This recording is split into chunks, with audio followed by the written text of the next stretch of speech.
Check mo lang sa loob. Pwede pumasok. Pwede ka pumasok yan. Hello po mga kasari, kumusta po? So for today's video ay gusto ko lang ibahagi para maging aware kayo at para hindi kayo mabiktima ng mga taong ito, ng mga manluloko. Kasi ang target nila mga small business owner. Hindi mo kasi akalain na may mga taong walang konsensya, no, na nanluloko sila sa mga maliliit na tindahan. Yung target ng mga scammer na to ay yung mga small business owner, sasamantalahin nila kasi alam nila na mapapayag nila ang mga ganitong mga offer nila sa iyo kasi talagang magandang opportunity at dagdag income sana sa ating tindahan. Kaya tuwang-tuwa na sana tayo pag ganito kasi di na tayo mahirapan pumunta sa palengke para bumili ng mga products na ito. So di mo naman akalain na napunta ka sa scammer na yon. So kaya guys, pag mayroon kayong makaharap na ganitong mga sinasabi sa inyo, kaya much better na lang na wag na lang entertain para di kayo ma-hypnotize guys. Kasi tulad nga nito, may pumunta dito sa aking tindahan at hinarap ko nga, ayan, parang oo na lang ako ng oo, parang hindi ka makahindi. Kasi nga, ayan guys, ikikwento ko lang, no, mga nangyari dito sa aking tindahan para magkaroon din kayo ng idea at maging aware kayo at makapag-ingat kayo, no, para wala na silang maluko na ibang tindahan, no. Kaya ayan guys, doble ingat na lang talaga tayo kasi di naman natin akalain na may mga tao palang mga ganito kaya nilang sikmurain ng mga pangluloko. So karma din naman yan guys. Kaya gusto ko lang ibahagi para doon sa aking mga kasari, no, na baka mamaya may pupunta sa inyo ng mga ganitong tao, ipapakita ko yung mga mukha nila, no, para hindi na sila makapangbiktima ng ibang tindahan, makapangloko, no. Kawawa naman kasi, no, tulad ko nga, may pumunta dito guys na isang lalaki at yun nga na naharap ko kasi di ko naman kasi akalain dahil marami na rin ako nakausap ng mga ahente nagsibuntahan dito kasi yung mga paninda natin sa ahente ko lang naman in order. So ganito nga guys, may pumunta dito sa akin ng isang lalaki, mataba siya. Sabi nga niya ahente daw siya ng mga frozen products. So ayan, nagpaliwanag siya. So may mga pa-promo daw sila ngayon, may mga package, so malaki daw ang madi-discount natin, hindi na natin problemahin yung kuryente kasi if in case daw na wala tayong mapaglagyan sa mga order natin, pwede daw tayo nila pahiramin ng freezer. Kung ayaw mo naman ng freezer, pwede ka color, yun. Marami silang sinasabi na pagpipilian mo. So, ito nga guys yung in-offer nila sa akin. So, pag hinihingian ko naman sila ng price list, mayroon naman siyang binibigay. So, ito nga yung mga price list nila guys. And then, mayroon silang package daw, no?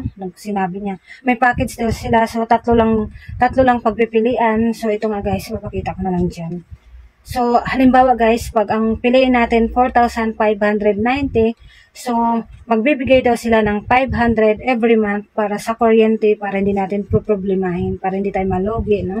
Para kikita ang ating negosyo daw, sabi nila. If in case naman daw na color yung pipiliin natin, every 3 days daw sila pupunta dito para lalagyan yung kanilang products na in-order natin.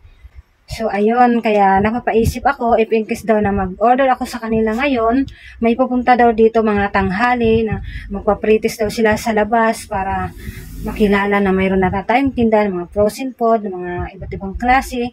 And then, magsabit daw sila ng mga tarpaulin din sa ating tindahan sa labas para malaman ng mga kabarangay namin, mga kapitbahay namin, mga customer namin na mayroon na akong tinda. So, sabi naman niya yung halagang 4,590.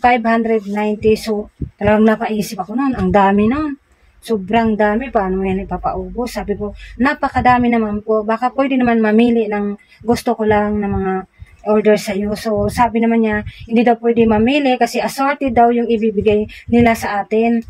Assorted, iba't ibang klase, mga silabo lang daw ibibigay nila sa atin. If in case naman daw na hindi mabinta, pwede daw natin ibalik sa kanila kasi every week daw sila pupunta dito sa ating tindahan. So, ibig sabihin, pwede nila palitan yung ating items na hindi mabinta, palitan nila ng gusto natin. So, tayo na daw mamili sa next order natin. Yun ang sinabi ng kausap ko guys na ahente. Siyempre tayo ay talaga namang gusto din natin subukan. So, ayun, pumayag ako guys kasi gusto ko rin itry, no? Kasi ang ganda ng offer niya.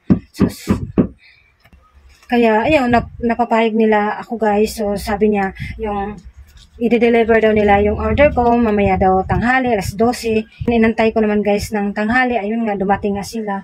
At nagulat nga ako, 3 silang lalaki guys.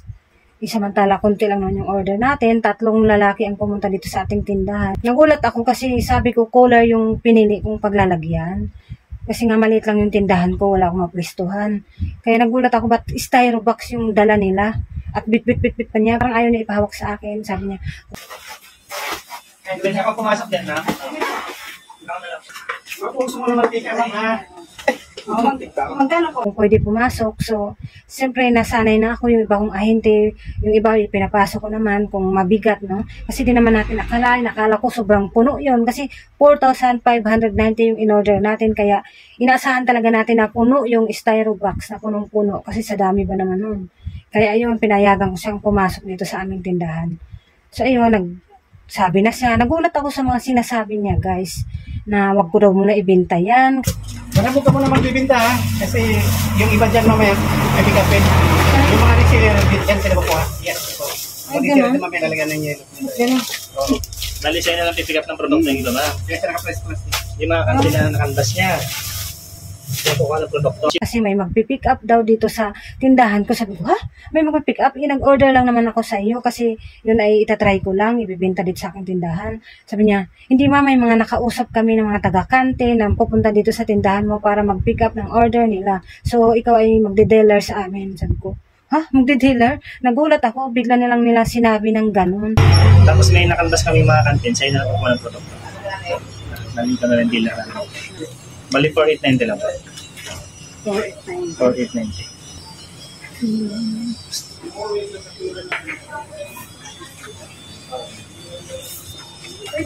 So, yung isa sasabat pa yung sa labas. So, ganun sabi ko, paano po yan? Konti lang naman orderin ko sa sunod.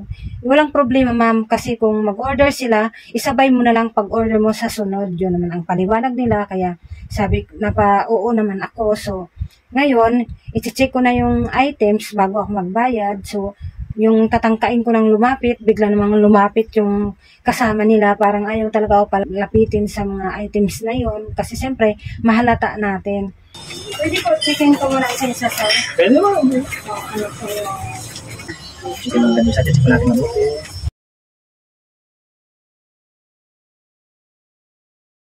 Kaya, ayun guys, nung chinek na nila, so nakatingin lang ako sa kanila, nag-check sila, so di ako makasingit kasi ang bilis din nila magsalita. Parang hindi ka makasingit, ang bilis nila magsalita. Nung binayad ko na guys yung pera, no, kasi nga na-check na, so parang nagmamadali na sila umalis, madaling-madali. So pagka alis nila, parang doon lang ako natauhan, chinik ko agad isa-isa yung mga item. So ito nga guys, yung resibo na package daw, itong binayaran natin, 4,890. And then ito lang yung stocks na dumating sa atin. 2020. Total ko na kung magkano yung tutubuin natin, kung magkano yung benta natin. So pag check ko guys ng items, nagtaka ako bakit ganito lang ang amount. Kaya inulit ko. Ganun pa rin ang kinalabasan guys. Kalahati lang yung i-deliver nila sa atin. So talagang nalugi pa tayo, no? At buti na lang, nag-iwan siya ng number niya guys para tatawag daw tayo. Kaya yun, tumawag kaagad ako at nagtanong ako bakit kulang itong mga dineliver nila sa atin. Kasi ayan, kinuwenta-kwenta ko bakit kalahati lang yung dineliver. At yun nga ang sabi nila sa akin. Naman niya, bukas na lang ma'am yung iba, i-deliver namin yung kalahati. Sabi nga niya na bukas na daw yung iba, i-deliver na lang daw nila. So inantay ko. So, wala naman dumating. Nung chinek ko yung video guys, doon ko nalaman na scammer pala talaga sila. Kaya pala, parang bumuntong hininga siya doon sa video. Kaya...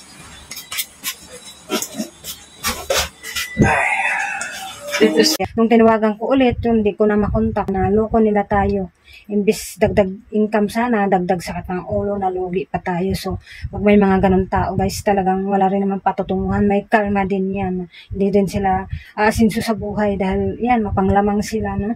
So, ayun, pinagdasal ko na lang talaga, guys. Kaya gumaan-guan yung pakiramdam ko. Mababalik din naman sa atin yung nandoble pa, no? Basta magsipag lang tayo, madiskarte. At yun sa kanila ay wala rin naman magandang patutunguhan. May karma din mga ganong tao. Sana mahuli na sila para hindi na sila makapangloko, no? Sana wala na silang mabiktima ng iba pang tindahan tulad sa akin.